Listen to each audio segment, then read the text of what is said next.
Welcome everyone to my second conversation with Josh Hochschild. He's a professor of philosophy.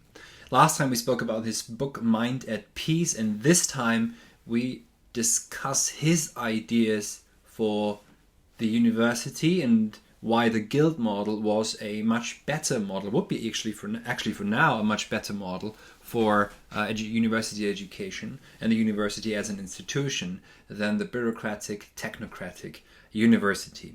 I may just mention very briefly, perhaps, that I founded the Halkyon Guild earlier this year precisely for this reason, to deinstitutionalize and reinstitutionalize, as it were, to provide a locus, a place for now online where I can teach and where also I will bring in more and more people to teach courses and to quote Josh, to deliver over and to actually convey to students that wisdom is a habit, that is generative, and that what we're doing in education is we acquire habits by reading classical texts, for example. And students are in the Halkyon Guild, as they were in other guilds too, apprentices, participants, and peers who form friendships and a proper community. And I'm very grateful to Josh for being so outspoken and also for taking the time, again, to speak with me, but also to share his views and making them heard. So as always, I wish you all the best and keep well and enjoy the conversation. If you have any suggestions or comments or questions, just leave them down below. And yeah, thank you all. So let me begin by reading. First of all, of course, I should probably say this also it's good to have you back. Last time we discussed your book, Mind at Peace. But this time I wanted to talk to you about, because you've been mentioning on Twitter that some of the problems with higher education at the moment and how far the medieval guild model was better. There's a tweet from you from August 19th, which I'll link to in the description below, where you say the bureaucratic and technocratic mindset is at the root of so much of higher education's problems. We should stop referring to it as a business mentality. And then you add to that, the medieval guild model was more organic, entrepreneurial, and financially sustainable. It lasted for hundreds of years through plagues and major wars. The bureaucratic, technocratic model, now collapsing, is vulnerable to the first mid-scale social economic disruption. There's lots in there. Maybe we'll just begin at the beginning. What is the bureaucratic and technocratic mindset, and why is it at the root of the problem? Okay. Well, first of all, I'll say thanks for having me back. Stuff that I love to talk about. Yeah. I should give a caveat up front that I'm not a historian of higher education. Yeah. I'm not a scholar of law or the history of law. I'm a philosophy professor who has some experience in higher education, and I've taught some political theory among other topics. So I'm sort of applying a philosopher's mind to problems. But if your listeners were hoping to get like a detailed expert description of what guilds are and how the history of the university, I might know more than the random person on the street about that, but I'm not an expert on those topics. But I think the easiest way to start talking about what I had in mind when I talked about the bureaucratic or technocratic mindset and the way that it's corrupted the university is just accepting the idea that the university is a business, right? Which I do. It is a business, yeah. But it's a business that almost by definition is an exception to a common rule in business. And the common rule in business is that the customer is always right. And that it's the purpose of the provider to tailor the product to the taste and judgment of the customer. Yeah. And that works in a lot of cases. Although, I mean, even in more conventional business transactions, there's often the sense that the customer is seeking expertise or advice from the business, and that the customer doesn't trust that he or she is always absolutely right, or the one who gets to dictate the terms. Mm-hmm. But certainly in education, by definition, if the student is the customer, the student starts out knowing that the student is not right.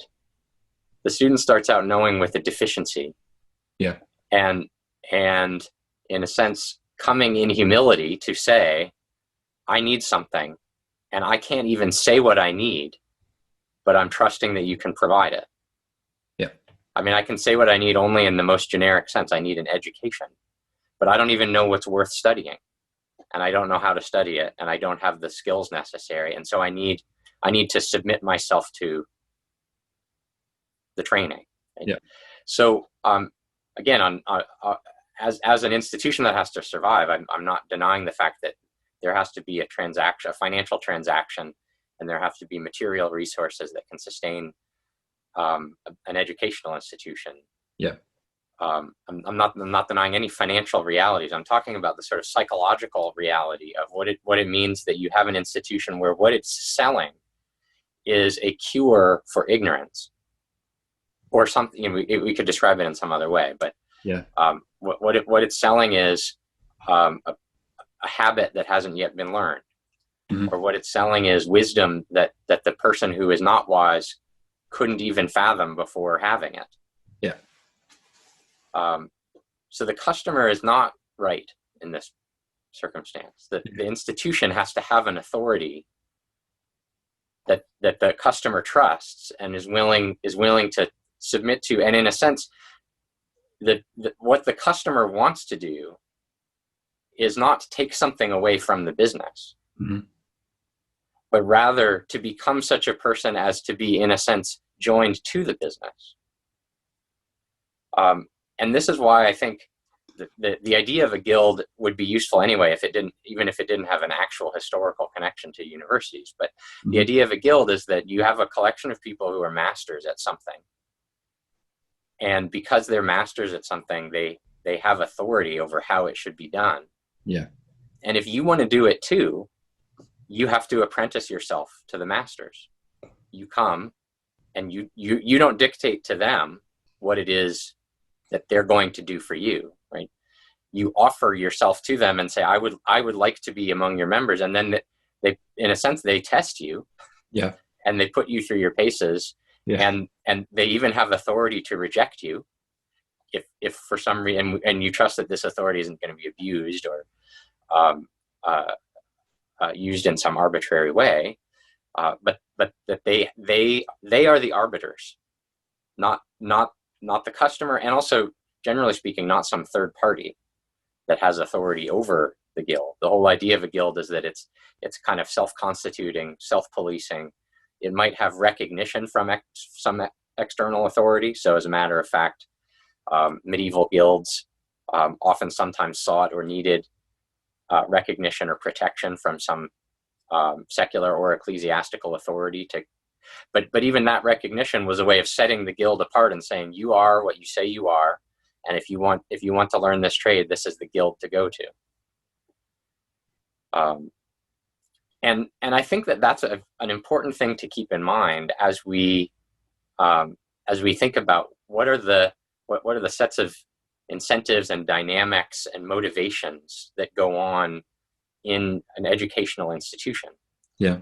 What motivates the teachers to teach? What motivates the students to learn? Yeah. How do we try to structure the non-financial goods that are being exchanged so that there can be an exchange of financial or material goods that will sustain that institution?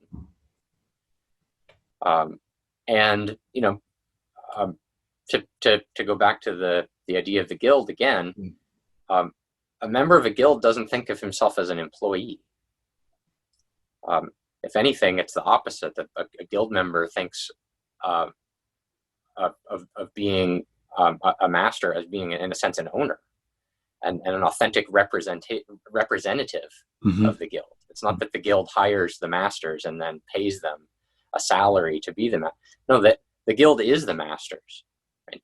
Yeah. And even though we aren't formally a guild today, higher education, academia, there is still a guild mentality in the sense that most faculty don't think of themselves as having a boss.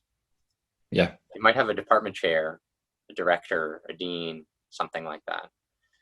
And they recognize that person as maybe having some management authority over certain issues, but not as a boss in the way that a typical employee. And you know, college professors, I'm speaking mainly of the American context because I know that structures, the legal structures, that the traditions can be somewhat different in different European countries and other parts of the world. But you know, in the back of their minds, academics know that their employees, in the sense that matters to HR, in the sense that matters to the IRS, Human Resources and Internal Revenue Service. Yeah. But there's a legal sense in which, yes, of course, you're an employee and you're getting compensation and all of that. But as faculty members, they have this sense that they are their own boss, and that's even reinforced by the last sort of lingering remnant of the formal guild structure, which is tenure. Yeah. And tenure is sometimes described as just job security, as if it's just another form of compensation. You've passed this milestone, so we're just gonna give you this added benefit. But tenure is more like being acknowledged to be a full member of the guild, being one of the ones who is fully and authentically representing the work that goes on, and so is having a certain kind of authority. The closest analogy, by the way, that I think there is to tenure is in another field that has roots in guilds, but it's in the law. So a partner in a law firm. Yeah. You can think of that as simply a different financial status, but it's also a different legal status. It's a different authority. It's becoming an owner. Yeah, they are co-owners of the firm. That's right. And they actually are responsible for the business of the firm. They are. That's right. They do it under the name of, say, Sullivan Cromwell or whatever the big law firms are, but they don't just take a bigger paycheck. It's actually on their shoulders to bring in business. That's right. And to continue the legacy. Yeah. They might take on more compensation, but they take on much more responsibility as well. Yeah. There are plenty of people who want to be successful lawyers who actually don't want to be partners because it comes with so much extra responsibility. Yeah. Now, there are disanalogies with tenure because tenure does not involve an ownership stake. Once upon a time, it would have, but modern tenure is not structured to give faculty an ownership stake in the university. And it also doesn't give them an additional set of responsibilities besides the academic responsibilities that they already embraced, namely responsibilities to teach and to keep up in one's scholarship. But there is a sense where even if it's not reflected in the legal structure, even if tenured faculty aren't owners, there's this challenge in the mind, I think, of most faculty where they instinctually feel like the guild model is the only one that makes sense of a university's structure of authority. Yeah. And so it really is the case in their minds that faculty have authority over the institution qua educational institution. They don't expect necessarily to have authority over decisions that don't have anything to do with education. But if something happens in the academic realm, faculty feel like that's something that they own. And so we have the language of shared governance, which is also a sort of modern terminology that's invented to save some of the guild mentality, shared governance. But that goes even farther, so that a lot of faculty believe that, and they're right in a way, that everyone else who works at the university is a servant of the faculty, that the administrator is someone who ministers to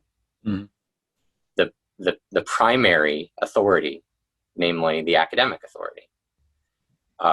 And I still think at a well-run university, at a truly healthy university, that is the case.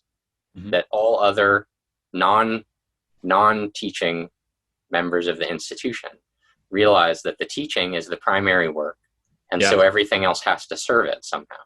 And that's what's reversed sometimes. This is what you're criticizing. That's exactly. The instrumentalism of the bureaucrats and technocrats come in. That's right. It's the so legally, for a variety of different reasons, but legally today the university is structured so that the faculty are just another set of employees. Yeah, they don't have authority to make decisions about the institution, even really about the academics at the institution, unless that authority is granted to them by the real owners, right? Or the people who've been delegated by the owners, the administrators.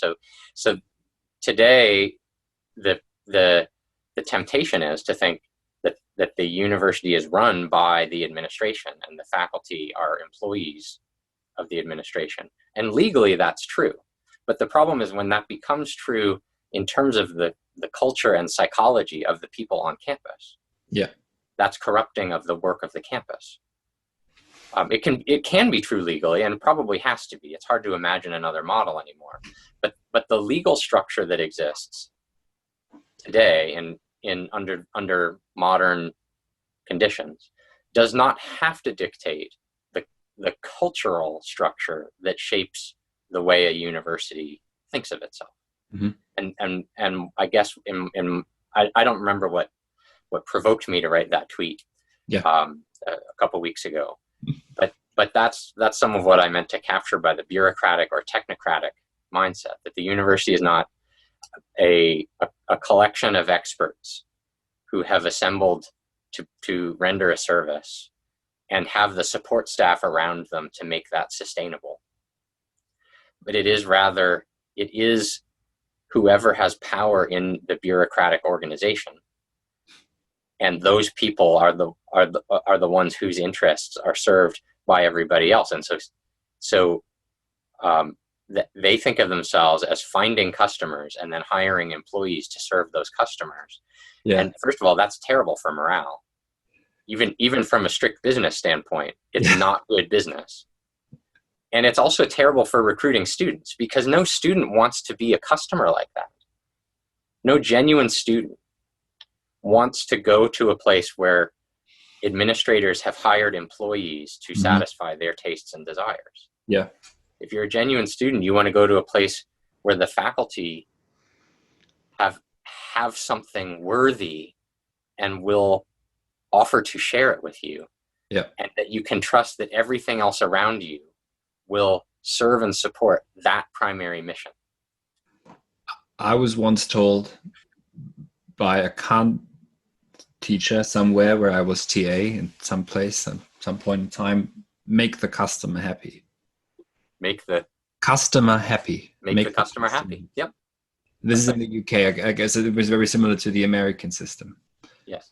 And that kind of mentality is exactly what you're addressing. And actually what I found this leads to with students can lead to a cynicism.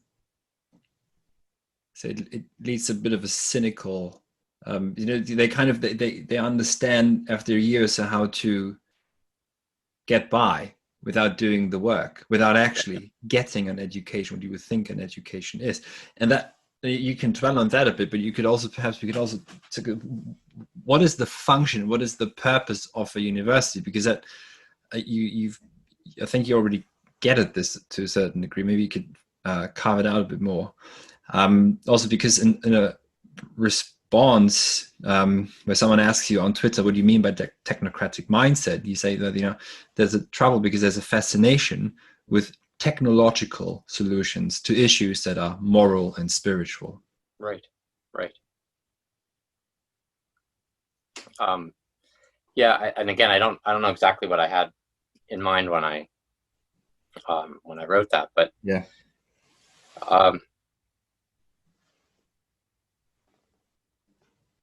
It's amazing how quickly once you get in the mindset that there should be an office with a certain kind of tool available to solve every problem. Mm-hmm. It's very easy to start um, administrative bloat, for instance. So if you notice that you have a problem with retaining students, right? Instead of examining what's actually going on in the classroom and how you're bringing students in and how you're going to help students connect with their learning and care about it and succeed at it so that they want to stick with it even through the inevitable trials and confusions and difficulties and challenges. If instead you think, well, I guess we have to find someone who's trained as an expert in retention. There's always an abstract name attached to it, right?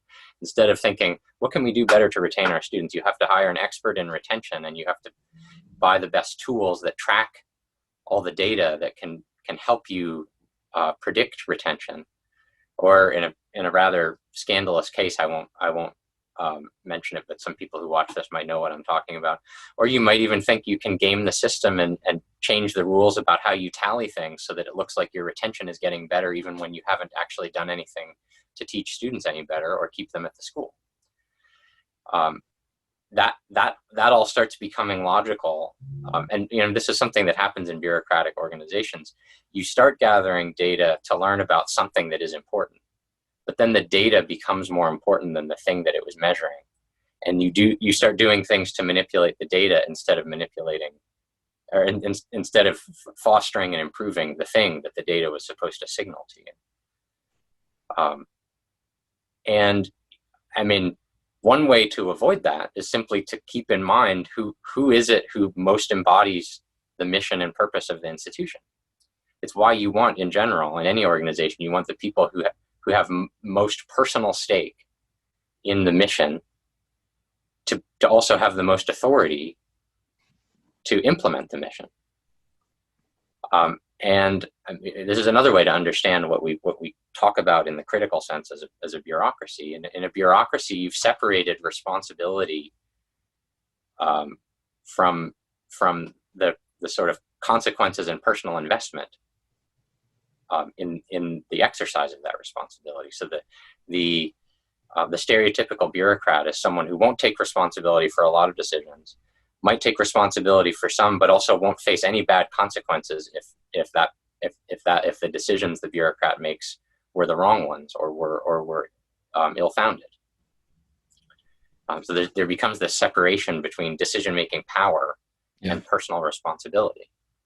And the guild model is in a sense perfectly designed to prevent that from happening. The people who are actually doing the work, the faculty, are the ones who have authority to organize and run the institution. And this didn't just happen, in the very earliest things that we call universities, which were very different from what we talk about today. But 800 or more years ago, when these collections of scholars and students were getting together, they were very, very different. But even through the 19th century, even early 20th century, it was still very, very common for college presidents to be members of the faculty, who have risen up from the faculty. They weren't hired as outside people who had been trained to be presidents. They were hired from the inside as people who really understood the institution. And very often, until recently, college presidents would still teach. The sort of stereotypical thing that happened on an average American small Catholic college was that the capstone senior year ethics class would be taught by the president of the university, who was also a priest. That seems like a long time ago that kind of thing would happen, but that was the rule, not the exception. Even at secular institutions, there's a famous quotation about the president of Williams College, which is an elite liberal arts college in Massachusetts. I think it was mid or late 19th century, but somebody said, the ideal college, I forget his name, but the ideal college is the president of Williams College on one end of a log and a student with a book at the other end of the log. That was, and everybody knew what that meant, right? Yeah. That the ideal learning circumstance was being with this kind of person in a relationship that was distilled down to its essence of student and learner. So it wasn't the buildings, it wasn't the campus. Those are all nice things, and I'm not criticizing those things. Yeah. But the essence of the college is the scholar who's also the president of the college at one end of the log and the student at the other end of the log. That is higher education distilled down to its essence. The challenge of modern higher ed is how do you, given current legal realities, current financial realities, how do you structure an institution where you can gather a large group of students together and give them some experience like that? Yeah, I mean, one of the things in this country that is very important in terms of marketing is student experience. So yes, but student experience, I think, means something else than what was traditionally meant. I think student experience usually means something like good parties, pubs, yes, and student satisfaction often means it's easy to get good marks. So it's eroding the institution a lot, especially with the rankings. yes. And we mustn't forget, Giorgio Agamben pointed this out in May this year. He said, Universitatis, even just the word university, comes from students who constituted themselves in these universitatis, meaning in these unifications, in these unions, to group together and learn. And the guild, which was the Università di Bologna as the first university of the world, and after that Paris and then Oxford, were founded because guild members, scholars, peripatetic scholars, were looking for buildings to teach. And it was, to some degree, it was, we could almost say, could we say that? I don't know, spontaneous self order, or spontaneous order that came about for the sake of learning, and perhaps also the, what we would say in contemporary terms, the formation of the individual. And I take it also, what I can hear when you speak is that, it's important to take students seriously as individuals, as citizens who will contribute to the public good. Yes. And in a significant way. And that's what a proper education is for. It's foundational in that sense. Yes, and it has to involve that personal relationship between the teacher and the student. The teacher can't be reduced to a content delivery mechanism. Yeah. Just taking information from one place and figuring out how to put it in front of the student. First of all, if that's what education is, then teachers are already obsolete, because the information's there and it's free. Yes. And even if you need a lecturer to help digest the information into a form that a student can receive, if there were no more YouTube videos ever uploaded, there's already enough there to educate people for the rest of time. I mean, there's lectures on everything by very, very fine people, much better lectures than either of us. Yeah. So if that's what education is, we're done, right? But education isn't content delivery. Yes. Education is acquiring habits which require one to go through certain kinds of activities, which can only be learned by someone who has already mastered those activities. And that's, again, that's why I think so much is captured in that notion of the guild. Yeah. That our students are apprentices, and in a sense, even though we typically think of a guild as relevant to practical crafts and acquiring something in the material arts, at an authentic liberal arts college, that might be one of the first experiences that students have of practicing a craft. Yeah. They probably didn't do that at home, with some exceptions, obviously. They probably didn't have a job that they experienced as learning a craft. They probably didn't experience high school that way.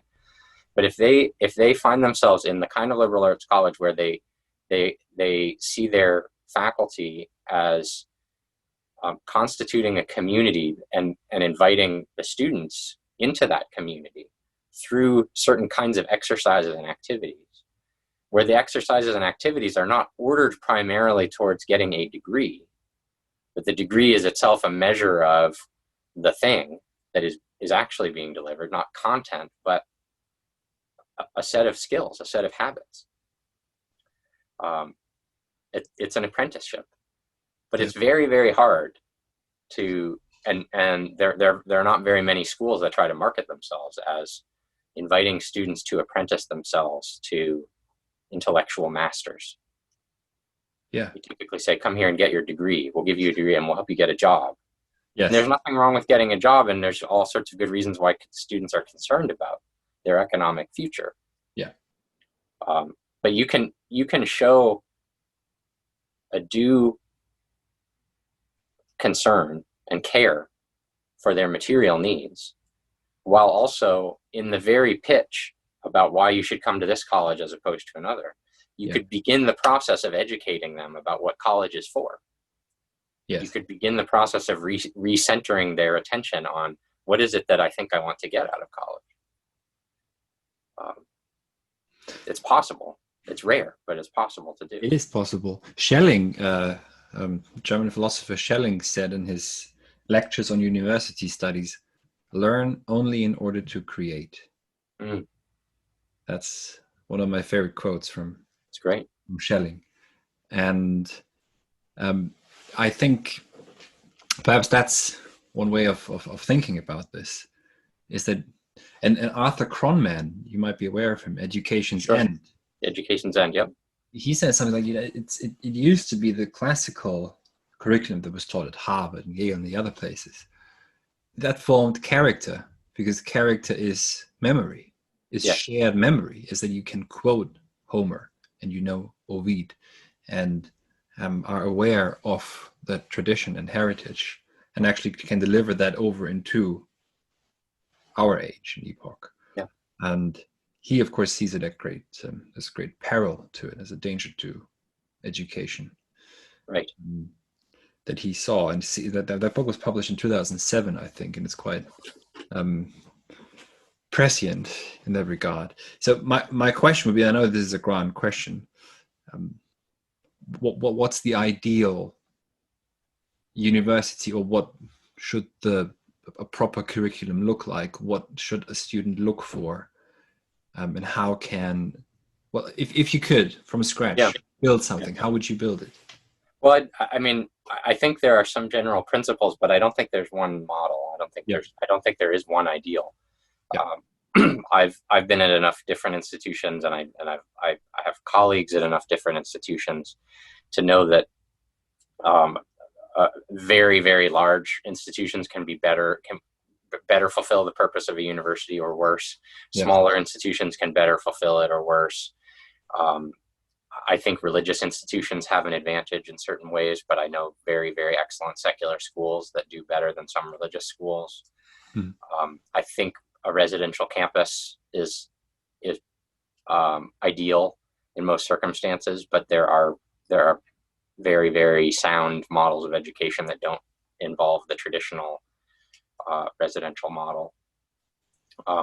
It seems to me that any given institution has to take stock of its resources, take stock of what it's inherited already, in terms of its physical plant, in terms of its tradition, in terms of its financial situation, and use whatever it has at its disposal, mm-hmm. To focus on fostering individual relationships between students and teachers. If students don't leave an institution feeling like they have become friends with their professors, then they haven't really experienced education. And this, I mean, it's not usually put in terms of friendship, but there's actually a lot of data that's been gathered, always confirming common sense, but the data has been gathered that says that students are most happy with their education when they can point to particular personal relationships with a professor who took an interest in their well-being and in their future. Yes. It's utterly common sense. If you go to a place and you feel alienated and alone or anonymous, you're not going to love it. But if you go to a place and you discover that there are people there who are not only sort of vaguely interested in you succeeding, but who get to know you, take a personal interest in what you need to grow and strengthen your character, you're going to find that a very satisfying experience. So that's my sort of easiest or safest answer to your question. What's the ideal? It's whatever it takes to put a student in a relationship with a professor in such a way that over time the student doesn't just feel like a spectator or someone who's doing school exercises or someone who is being put through paces in order to cross a finish line, but who feels like he or she is becoming assimilated into a community. A friendship, and a friendship has to have a common purpose, and of course here the common purpose is the pursuit of the truth. Yes. So if there is no friendship in pursuit of the truth, you don't have a university. It's very important to point out that the university has a pursuit which is truth, which very often is, I guess, forgotten or neglected, perhaps, or not mentioned. And even with the newer universities that I'm aware of, it very, very rarely figures in their constitution that what the purpose actually is to search for truth. And that, of course, that friendship that you mentioned is in a classical sense than friendship, and not a transactional friendship or some kind of networking, etc. But a deep love for wisdom, to speak, almost in a slogan, but in a profound sense. And maybe you could say a few words, because that's something we talked about before we started the recording, is how actually, and then because the way you teach reflects that, and that could be a model too, I think. Sure. I'm struck by your use of the word wisdom, because it's making me think that it's not just that people need to remember that a university seeks truth, but they actually have to have the right conception of truth in mind, or that won't make any sense. If you have a kind of Cartesian notion of truth, that it's about achieving certainty, if that's what you think it is, if that's what you thought the ideal of pursuing truth was, then there'd actually be something healthy in all of the postmodern reaction to it. Oh, there's no such thing as truth, and it's all, people can, and there's no final arbiter, and that can be understood as a healthy reaction to a misconception of what it means to pursue truth. Right? Or even the focus on all the student amenities that have nothing to do with education, right? Do you have a nice gym? Do you have the climbing wall? Do you have nice dorms? Is there air conditioning? How good is the food? What's the party scene? Do you bring funny comedians to campus? What's in the goodie bag? All of those things that are supposed to provide a student a sense of belonging and feeling like they're comfortable. Those are substitutes for the community that doesn't exist anymore around a common pursuit of wisdom. But wisdom, and this is why it's important to use a word like wisdom. I'm glad you used it.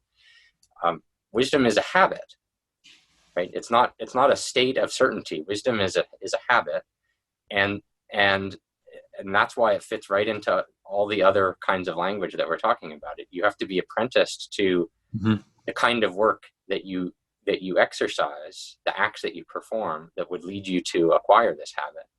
And acquiring this habit means that you are a member of the community of those who share it. And it's general enough that it doesn't mean that everybody comes out thinking all the same thing. It doesn't narrow the mind, right? It creates the kind of person who is capable of being creative and thinking new thoughts and finding new connections and syntheses between things that nobody had ever seen before. It's a highly generative habit. But it has to be thought of in terms of acquiring a perfection of the intellect that is only achieved in a certain kind of social environment with others who have already achieved it. Yes. But anyway, you asked me how I conduct No, that was my wonderful. classes. Thank you. Yeah, I mean, we're on campus at my university. It's a great blessing that our students are back here despite the pandemic. There are certain restrictions about how many can be in a room at a certain time. We're trying to keep them safely distant. And so the typical class, and my experience this semester is like this.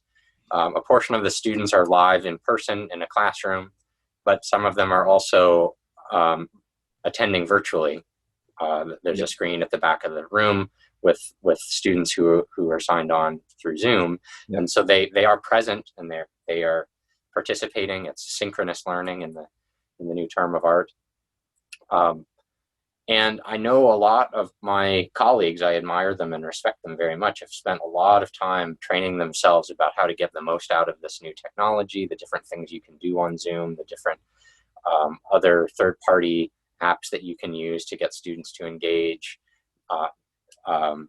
you know, how to effectively use PowerPoint so that it's, you know, working in the room and on Zoom, and all of these things, all worthwhile pedagogical tools, but mainly out of laziness and a sense of focusing on what I know is tried and true and will be most simple and least likely to fail for me. I've focused, maybe more than any other semester, I've focused on getting my students to talk about the assigned text. That Socratic dynamic where I ask questions, but I also hope they will ask questions. And if they ask a question of me, I might try to get another student to respond. I want the students not to experience class with me again as content delivery, where I've got some treasured information and they get to have it fed to them for a while. There are other ways for them to receive content. Class time with me is time to engage in a certain kind of conversation that almost nobody in their life has ever engaged with them before. And what I have to offer them is a selection of texts from authors that are their real teachers. And I tell my students that I'm their teacher, but I'm also a student with them, trying to learn from these texts and puzzle through them together. And I might be more familiar with the text than they are, but I can still learn from them, and I still have questions about them. And so I'm trying to model behavior to them. I'm trying to invite them into a certain kind of behavior. And it's a very, very distinctive kind of activity that I think gives them a taste of what education is like if it involves joining a community in pursuit of truth. Mm. And sadly, most students have not experienced education that way. Yeah. They've experienced it as a set of arbitrary challenges to achieve certain scores to get to the next level. Like a computer game. In a sense, I want to ungamify education. Yeah, exactly. I was going to say it's like a game. It's like a computer game, and it's primary text that you're reading. Yes, yeah, mostly. Yeah. There are some secondary texts, but the main class that I'm teaching, I have another seminar which is a new class and is I'm sort of developing it as I go. But the standard class that I'm teaching is a core philosophy class that all of our students take as part of a sequence. Mm-hmm. In philosophy, and it's coordinated with other classes in literature and history and theology. So it's part of a kind of Western civilization mm-hmm. core sequence. Mm-hmm. And yes, it's very, very heavy on primary texts. Sometimes whole texts, very often excerpts from whole texts because they're challenging. So would you agree with Wilhelm von Humboldt then, as he writes in the Litauische Schulplan, when he was a bureaucrat for the Prussian state, where he says, taking lectures is a minor matter. What's more important is that you form relationships with your peers. Yeah. And your teachers are not supposed to be dogmatic priests who preach. I mean, this is paraphrasing him now. Yeah. He literally says taking seminars or taking lectures is a minor matter. What's more important is the relationships you form, that you begin to engage with the text and the issue firsthand. I think that's right. And I think that the kind of community that I'm describing Yeah. that I want students to experience is not, this is a useful expansion or corrective of an impression I might have left. It's not just the student with the teacher, Yeah. but it's the student with other students with the teacher as the primary model. Exactly. Yeah. But we know that much learning takes place outside of the classroom. We know that students, most of their time is spent with peers rather than with faculty members. I learned a lot about how to think about higher education from reading John Henry Newman. Yeah. He has a lot of writing about the history of universities and about education. And of course, his classic is The Idea of a University. And he taught for a long time at Oxford, and there the model was the one that it's similar to the German model, but you have lectures, but actually the primary education isn't the lectures, it's the one-on-one tutorial with the professor. So the professor would give the student an assignment, and the student would come and maybe with a prepared short essay on the assigned reading. And the student would have to read the essay to the professor, and the professor would give specific feedback right then and there to the student about what the student had produced. And think about the multiple skills that are practiced in that one single exercise of a student coming one-on-one to a professor's office and having a conversation about an essay. First of all, it's very low stakes, right? The student doesn't have to be embarrassed if the student makes mistakes or got something wrong or didn't write it well. Any pressure that the student has to perform well is this pressure that the student is putting on him or herself. But it requires communication skills. It requires interpretive skills. It requires on-the-fly conversation, ability to answer questions. It's an exercise in writing. It's also an exercise in argument, defending your interpretation, considering counterexamples and objections. And it's all bound up together. And actually, I hadn't known this about Newman until I read a biography of his fairly recently. But he was not just well known for being a brilliant speaker. He's a fantastic lecturer, and his writing is timeless, classic works of the English language. He was known for being an excellent tutor one-on-one, and he would go for long walks with his students. Mm-hmm. And he kept copious notes on each of his students. He wanted to get to know them. He wanted to understand their strengths and their weaknesses. He would pray about how can I help this particular student who faces this particular challenge. Either, maybe it's a family challenge, maybe it's an issue with their character that he wants to help that student work on. He gave so much personal love and attention to his students, and that was part of his wisdom. That when we marvel at how wise John Henry Newman was about human nature, and part of it is because he gave so much attention to his students, and then his students experienced that attention as inviting them to become more like him. Newman actually said, to get back to the importance of learning from students, Newman actually said if you were going to try to if you understand the purpose of a university, that you would have more of a university if you had a group of students on campus with no faculty than if you had a group of faculty with no students. Yeah. The students will learn a lot just from each other. But of course, that assumes that you have students who are prepared to spend their time in a certain kind of intellectual activity. If they have no practice at intellectual leisure, mm-hmm. then you put a bunch of young people together, and you could have chaos, and you could have crime, and you could have all kinds of things that would shame us. Yeah. But so it does presume that you're starting with students who want to and even have some ability to practice intellectual leisure, and that's I think increasingly hard to expect.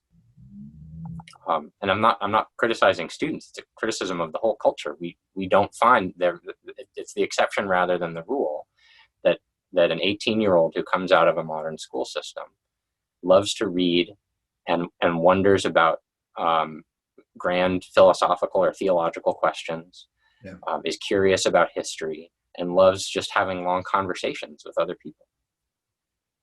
Increasingly, that feels more and more artificial, and so it's harder and harder for teachers to create that kind of activity in the classroom.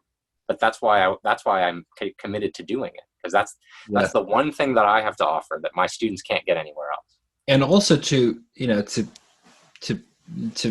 just be clear on what the title professor means. It's not just a title; it means to profess something. That's right. And to profess it publicly, and to stand for it, and to take a stance.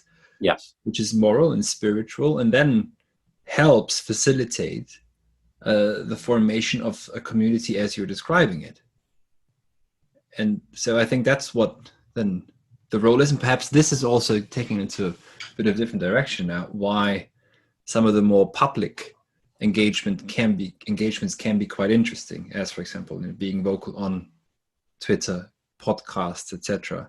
Right. Bringing people in that way, because I really couldn't find this kind of dignified leisure or intellectual leisure at university that they went to.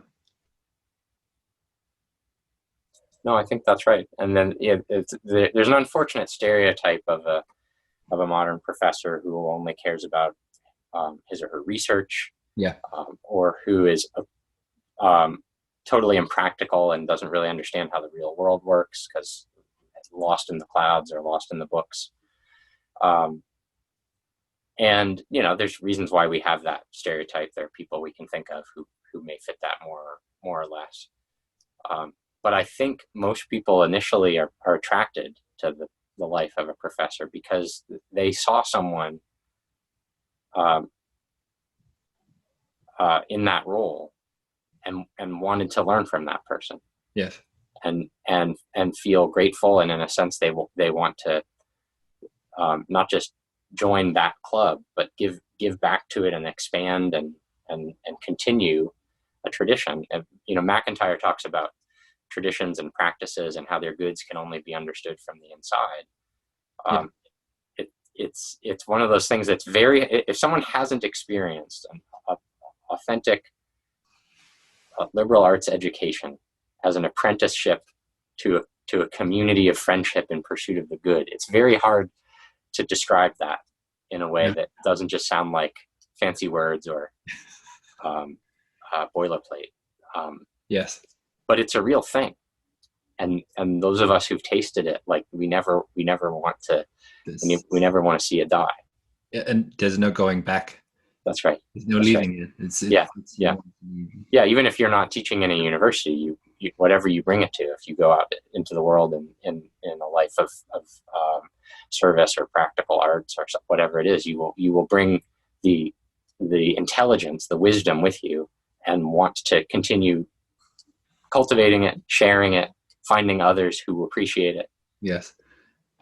Not that I have any wisdom or knowledge, but as I'm not really getting anywhere academically, because it's very difficult for my generation, especially in the UK. It is. It's what I'm doing is I teach. So last year I gave lots of public talks around London, which now of course is no longer possible. So I did some YouTube last year, but I moved everything online this year and started. On my fourth course actually now, starts in October. Next one on Nietzsche. It's just almost like a necessity, but in a different, not a sort of a material necessity, but it's a spiritual necessity. I have to do it. Yeah. I'm going to write a book on Nietzsche's, finish a book on Heidegger, but write that book, which is that lecture course, and then teach it. And it's mostly about the group seminars, actually. It's mostly about that. It's bringing people together. It's all on Zoom, unfortunately, but it's one way of doing it, I suppose. And it is just simply I don't know, I couldn't even say why. It's just, have to do it. Yeah. Well, it's a testimony to the passion and generative creative power of liberal learning, but also to your personal creativity and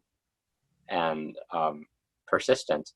I admire what you're doing, Johannes, and you're in many ways you're cutting edge, because I think we're going to see more and more people trying to make a go of cultivating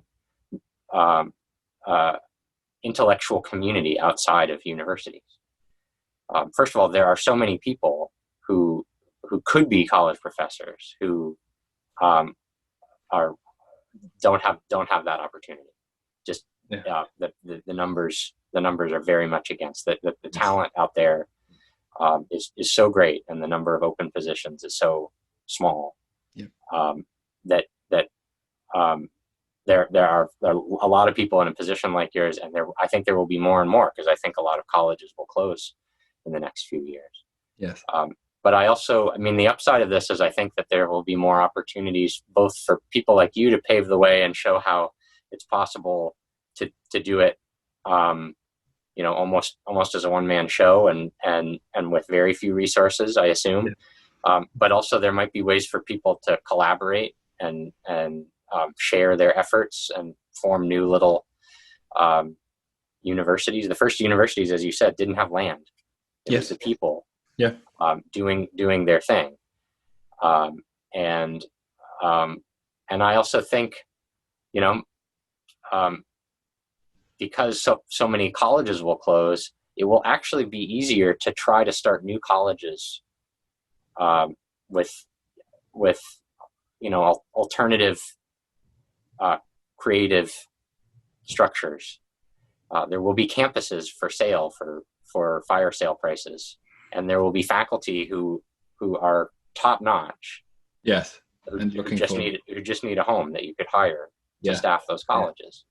And the challenge will be and you can only do this, I think, if you're starting a college from scratch. It's possible to transform an existing college, but very, very hard. But if you were starting a college from scratch, you could think very, very creatively about what kind of organizational structure would you have?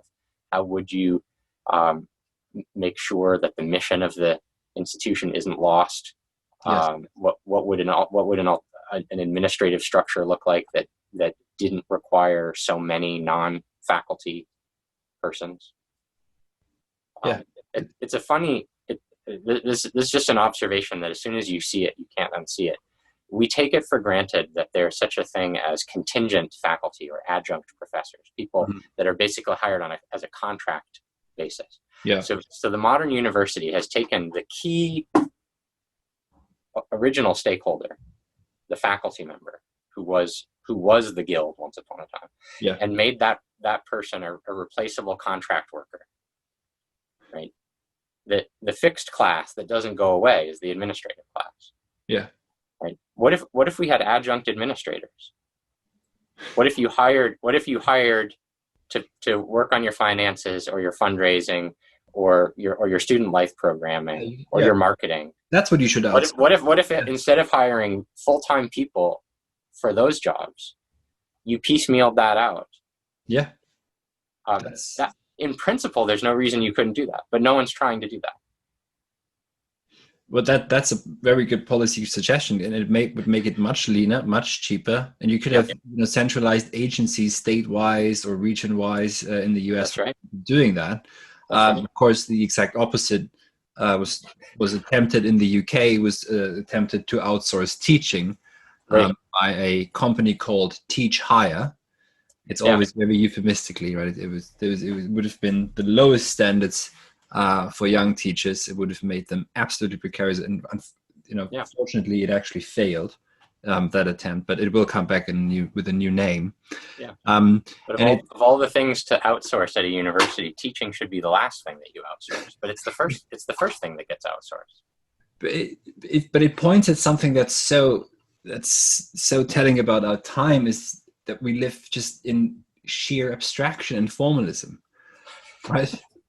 I mean, a university without teachers is not a university.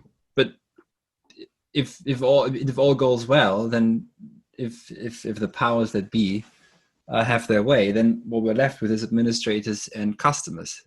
And those customers don't actually take classes; they watch videos, pre-recorded videos, and consume coffee. Yes. Well, the only sign of hope there is that is clearly unsustainable. Oh yeah. I mean, no parent would spend what they're spending now for college if it became clear that that's what they were sending their student off to. Yeah. videos are free. So what's all the money going to? The administrative offices. And I really don't have an animus towards administrators. I was one for a while. I know that they're valuable and important, but I'm talking about a systemic structure where there is an administrative mentality that loses sight of the educational mission and becomes entrenched and very, very costly. And that was the other part of my tweet, that there's this mistake that I think academics have made, which is to criticize the new model of the university as business-minded. They said, oh, they don't understand academic culture. They've brought a business culture into the university. That's actually almost the opposite of what's happened. The old-fashioned model of a university was highly financially sustainable. It lasted for 800 years. Yeah. Right? The new model is not going to last for more than 2 or 3 generations. It's basically, in the US, it's basically post-World War II. And it looks like it's falling apart around us right now. It is, from a business perspective, it's insane. It's totally unsustainable. Yeah. We know that colleges, whatever colleges exist in 25 years, are going to look very different and have a very different financial structure than colleges today. So we should just stop calling the bureaucratic or technocratic model a business model. It's not business minded at all. Yes. And actually, getting rid of tenure isn't business minded either. Tenure makes faculty cheaper, not more expensive. Because tenure is a non-financial good that's exchanged. You're giving a faculty member status and honor and security, and so you can afford to pay less for the same amount of talent. If you took away tenure, you would have to increase compensation somewhere else to get that same person to want to stay. But this is something that people from outside of the guild don't understand. If you are a board member who doesn't understand academia, you think tenure is just job security, and so it looks like an expense. But you don't understand the mentality of how a faculty member thinks. And you don't understand the purpose of an educational institution. To have the kind of community that we're talking about, you need people who are committed for the long term, so that you have a kind of continuity of culture, and people can feel like they are part of a lasting community, not just showing up as contract workers to deliver information. And to have that, to hire people to do that, it's much cheaper to make tenure part of the possible package. And it would breed a different kind of young academic that's usually currently attracted to positions, at least what I'm seeing it, because the mindset is I have to be an administrator, I have to take on certain administrative tasks when you're very young, and in order to get ahead. That's and right. Actually, just maybe to whoever's listening, to encourage, because I'm seeing actually more and more young academics who at least try to do a podcast or something. The whatever the expense in terms of time that you have to spend on building your own structures is a lot less and a lot less demanding and a lot less tiring than any administrative task you might have as an adjunct or a teaching fellow, as they call them in the UK. Right. And you're working towards a goal that you can define yourself, and you're not really subjecting yourself to the hazards of chance, of contingency. Yeah. So there's almost no bureaucratic hurdle that I have to take. Right, all I have to do is be a sole trader / self-employed, and start offering courses. That basically it. The platforms are really easy to use, and so.